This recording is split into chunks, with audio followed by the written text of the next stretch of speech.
বাথরুমে যাবা? না না কি দেখাইলো গো? কি দেখাই?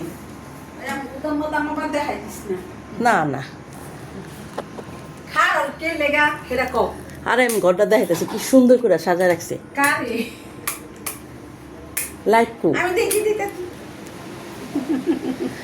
এরা কে সাজা রাখছে গো? আমার পোলা এখন টেস্ট করবো গো। না কি মনে করে আইলো হে বললাম না কিছু না। আরে আমি তো ঘর দেখে পাগল হয়ে গেছি গা, এত সুন্দর পরিপাটি বাবা। আহা কি কয় না কয় গো কি পাটি গো সারা না ঘরে থাকে সাজি